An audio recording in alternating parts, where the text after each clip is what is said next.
बच्चों, आज फिर हम कक्षा 10वीं विषय हिंदी के अध्याय 3 गृह प्रवेश पाठ से कुछ प्रश्न लेंगे। प्रश्न पहला, गृह प्रवेश कविता का मुख्य भाव क्या है? उत्तर, गृह प्रवेश कविता का मुख्य भाव एकाकी जीवन की संवेदना की अभिव्यक्ति है। प्रश्न 2, गृह प्रवेश कविता में जीवन के एकाकी और सुनेपन का चित्रण किसको सहारा लेकर किया है? उत्तर, इस कविता में जीवन के एकाकी और सुनेपन का चित्रण पक्षियों को सहारा लेकर किया है। गृह प्रवेश प्रश्न 3, गृह प्रवेश कविता मुख्य रूप से किस छंद में लिखी गई है? उत्तर, गृह प्रवेश कविता मुख्य रूप से मुक्तक छंद में लिखी गई है। प्रश्न 4, गृह प्रवेश कविता में किस वाद की झलक मिलती है? उत्तर, गृह प्रवेश कविता में प्रयोगवाद की झलक मिलती है। प्रश्न 5, गृह प्रवेश में कौन सा समास है? उत्तर, गृह प्रवेश में तत्पुरुष समास है। लघु उत्तरीय प्रश्न। प्रश्न पहला, कवि चिड़ियों को बुलाने के लिए क्या क्या करता है?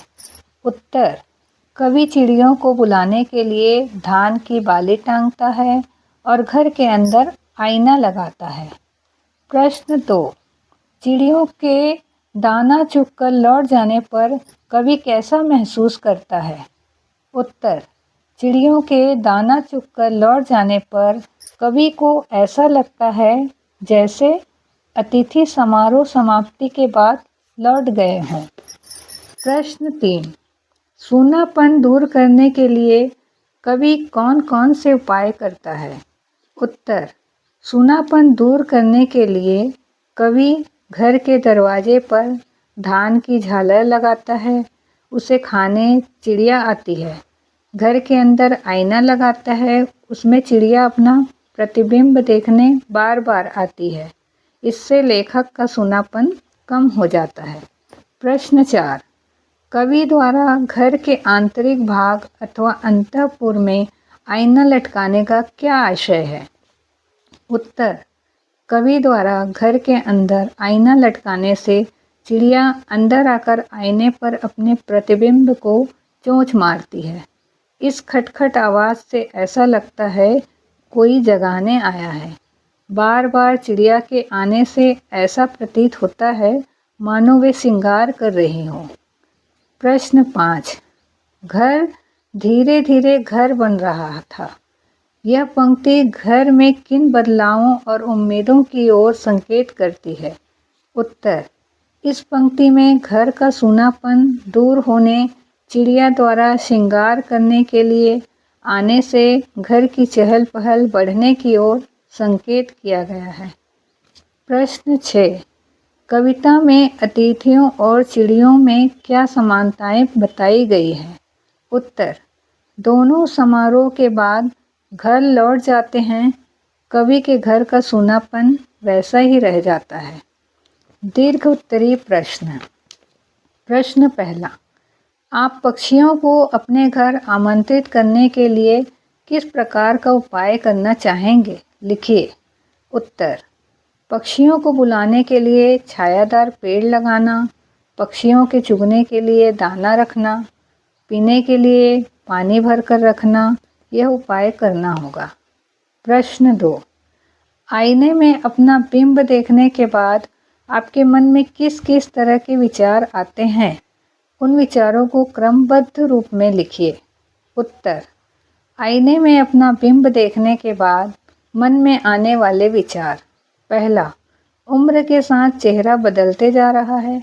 दूसरा, हाव भावों का प्रस्तुतिकरण किस प्रकार करें। तीसरा, हमें वस्त्र उपयोग की शैली समयानुसार रखनी होगी।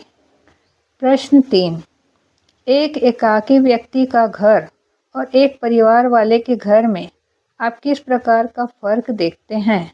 अपने विचार प्रस्तुत कीजिए।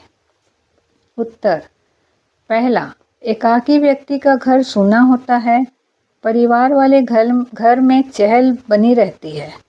दूसरा, एकाकी व्यक्ति का घर व्यवस्थित होता है, परिवार वाले का अस्त व्यस्त हो जाता है। तीसरा, एकाकी व्यक्ति के घर रखी चीज़ें तुरंत मिल जाती है, परिवार वाले घर में ढूंढना पड़ता है। चौथा, एकाकी घर में सहयोग का अभाव होता है, परिवार में सहयोग प्राप्त होता है। प्रश्न 4, किसी विवाह या उत्सव के आयोजन के खत्म हो जाने के बाद आप जो दृश्य देखते हैं और आपके मन में जो भाव उभरते हैं उनका वर्णन कीजिए। उत्तर, विवाह या उत्सव के बाद वातावरण में नीरवता छा जाती है। चहल पहल समाप्त होने के बाद सब आलस से युक्त दिखता है। मन में रिक्तता या उदासी के भाव उत्पन्न हो जाते हैं। प्रश्न 5, गृह प्रवेश के बारे में आप क्या जानते हैं?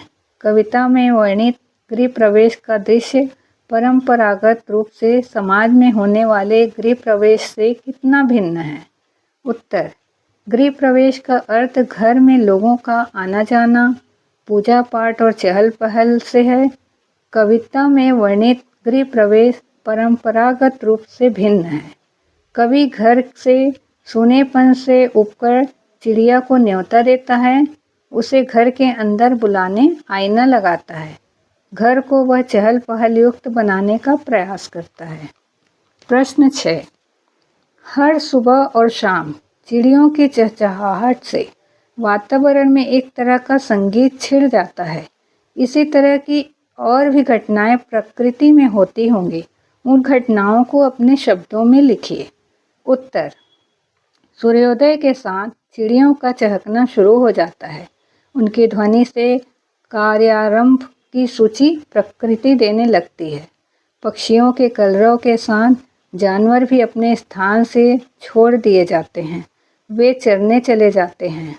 आकाश की फैलती लालिमा कार्यारंभ की सूचना देने लगती है। पेड़ की डालियां हवा के झोंकों से झूलने लगती है। लोग घरों को छोड़ काम पर निकल जाते हैं।